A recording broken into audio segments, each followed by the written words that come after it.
Hey, here's a question. Does hitting the snooze button give me extra time to rest? Nope. Not only is it untrue, but hitting the snooze button can actually reduce your sleep quality. Those 10-minute pockets of sleep you get aren't the good type of sleep. It's fragmented. If anything, it'll make you feel more tired during the day. And besides, there is such a thing as too much sleep. And oversleeping can make you even drowsier during the daytime. It can affect your metabolism and your energy levels too. I know, breaking up with the snooze button might be really painful. So here's a few things that you can do to make the transition easier. First of all, set a realistic alarm. If you're more of a night owl, don't force yourself to wake up really early in the morning if you don't have to. Find a sleep schedule that works for you. And most importantly, stick to it. Next, get out of bed as soon as you wake up. The change in posture will trigger the right chemicals in your body, which will prevent you from going back to sleep. As a last resort, you can move your alarm clock across the room. If you need to get up out of bed to hit the snooze button, you'll be less likely to go back. That's what I do at home personally. It seems like there's a whole bunch of urban legends and rumors people believe about the way sleep works. All right then, let's dedicate this video to breaking down truth from lies so you can finally get a good night's rest. All right, next up, am I a good sleeper if I can fall asleep anywhere? Definitely not. On average, it takes us 20 to 30 minutes to fall asleep. If this period is longer, it may be a sign of insomnia. But if it takes less time than that, you may actually just be sleep deprived. It can also mean that the sleep you're getting, even if it's the recommended 7 to 9 hours a night, is fragmented or disturbed. Do dreams only last a few seconds? It's complicated. Some of them do, but not all dreams are the same. There are a lot of things that we've yet to understand about dreams, but what we do know is that they mainly happen during the rapid eye movement stage of sleep, called REM for short. This is when your brain activity is almost as strong as it is when you're awake. They call it rapid eye movement because during it, your eyes literally move rapidly around, as if trying to see all the images that your brain is generating. Dreams can happen during other stages of sleep too, but you're less likely to remember those. As for the length of each dream, they can go anywhere from a few seconds to 20 to 30 minutes. And if you remember a dream very vividly, it's because you probably woke up during the REM stage. Most people have 3 to 5 dreams per night, but some can see up to 7. Does napping make up for lack of sleep at night? This one is definitely a myth. But taking naps does have its advantages, if done correctly. If you want your nap to work for you, it shouldn't be longer than 10 to 20 minutes.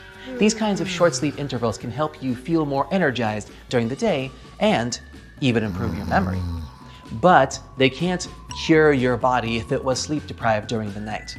If you've had a week of really bad night's sleep, it's going to take more than a week of good, meaningful rest to get back to normal. But if you're looking to catch up on sleep, the best approach is just to be consistent and stick to a schedule that works for you. Also, give it time. You definitely won't see results overnight. If I pulled an all-nighter, do I need to go back to sleep as soon as possible? Surprisingly, sleeping as soon as you're done with an all-nighter can actually make it worse and negatively affect your general sleep pattern. But there are some tips that can help you recover faster, like taking a short nap, as we mentioned. You should also plan to go to bed earlier the following night. Don't splurge on those lattes either. Too much caffeine can make it more difficult to fall asleep at night. Go for something caffeine-free, or even a cup of tea. I'm a tea guy myself. What you eat is also very important. Try to go for a nutritious breakfast packed with protein. If you're in a hurry to get to that exam that you've been studying for the night before, a protein shake can be the best on-the-go solution. Don't forget to get some fresh air and natural light too. After a whole night spent indoors, some sunlight will do wonders for your energy levels. It'll also improve your sleep quality for the next day. Can my sleeping position influence my sleep? Absolutely. And the best way to figure out what works best for you is to keep a sleep diary for a week or two. Try switching between sleeping on your back, on your side, or on your stomach Of course, you don't have to change your favorite sleeping position if you're not having any issues. Just make sure that you wake up well rested. If you do experience problems, here are a couple things that you can try. For example, if you have neck pain, you'll probably rest better on your back or on your side. You can also try using a thicker pillow when sleeping on your side and a thinner one when resting on your back. If you have sinus issues that keep you up at night, like coughing or feeling congested, you can try sleeping on your back with your head a little more elevated. A thicker pillow should do the trick. If you have hip or knee pain, try sleeping on your back, but place a pillow or a rolled up towel underneath your knees. It should reduce the pressure on your spine and help relieve the pain. However, in almost no circumstances should you be sleeping face down. This position can really mess up your spine due to all the neck twisting that's necessary. Is it better to be a morning person than a night owl? Nope. It's up to the individual. But being a morning person may be easier. People that wake up early adapt better to the schedule of modern society. Most people work from 9 to 5, and schools also start early in the morning. So if you're a night owl, you might find it harder to adapt to your day-to-day responsibilities. The downside of waking up early, though, is that you might find it more difficult to maintain social connections, like going out to dinners or parties if you have an early bedtime. There is one nice advantage to being a night owl if you're more on the creative side, though. Writers or artists often find it easier to work during the night when there's less noise. Can I cure jet lag by not sleeping at night? The short answer is no, but let's break it down a bit. First, you experience jet lag when your regular sleep pattern is affected after a long flight when you switch time zones. How to tell if you're jet lagged? You find it difficult to fall asleep at night and wake up in the morning in your new location. You can't stay awake during the day or even have concentration or memory issues. There's no way to prevent jet lag, and there's no treatment. For most people, it gets better after a few days if you allow your body to adjust. But there are some things you can do to reduce the effects of jet lag, like getting more sleep before the flight, staying hydrated on the plane, and cutting down the amount of caffeine you drink. Once you've reached your destination, try to adapt to the new time zone as quickly as possible.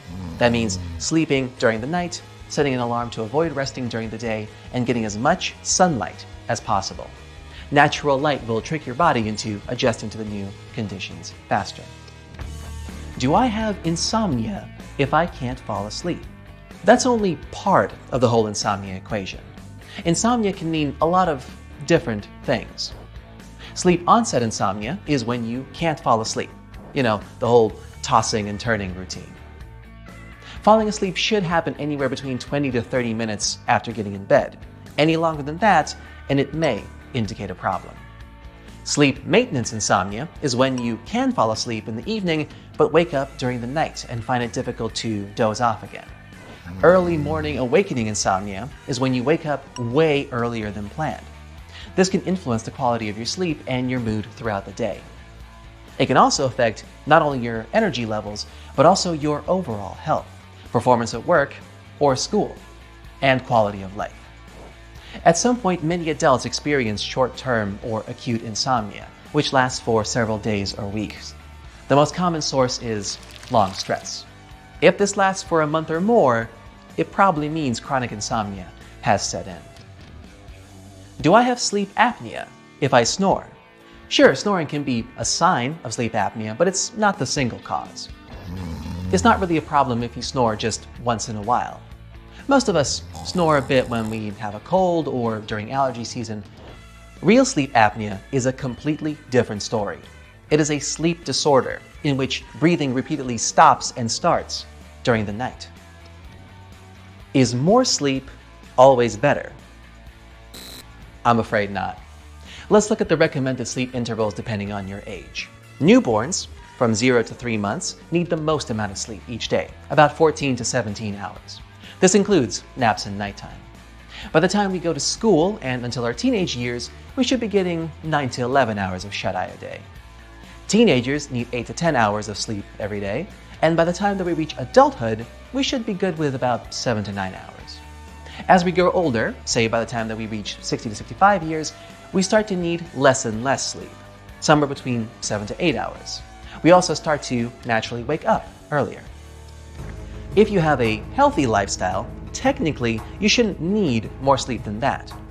But if you feel groggy even after 7 to 9 hours, something else is probably to blame. You may be sleeping in the wrong position or drinking too much caffeine, which could mess up your sleep pattern. Are nightmares and night terrors the same thing? No, but they do have some things in common. First, they're both part of a group of sleep disorders called parasomnias, unpleasant events happening when we sleep. We've all heard about nightmares, which are usually more realistic and vivid. They get increasingly disturbing as they progress, but most of the time, they end when you wake up. After a nightmare, you often feel either scared or embarrassed, depending on the dream. All of us have experienced nightmares at some point in our lives. Night terrors are a bit more of an active story. They can involve loud noises and movements accompanied by intense fear. They're also very short, lasting between a couple of seconds and a few minutes. Younger people tend to be more affected by night terrors. During such an episode, you may even start to move around and talk. After you wake up, you're confused, and you probably won't remember what you've been dreaming about. Can melatonin make you fall asleep immediately? Melatonin is a hormone produced by a little thing in your brain called a pineal gland. This substance is produced in response to a low-light environment. That's why we also call melatonin the hormone of darkness. There are a lot of things that can affect our natural melatonin levels, like being exposed to artificial lighting after sunset. That's why some people resort to supplements containing melatonin. But does it make you fall asleep like magic? Not really. It takes quite a bit of time to start working. And of course, before you decide to add melatonin to your daily routine, consult your doctor. Whew, that's a lot of myths we just ran through. I don't know about you, but I could use a nap right about now. Why don't I take my own advice and rest my eyes for about 10 minutes?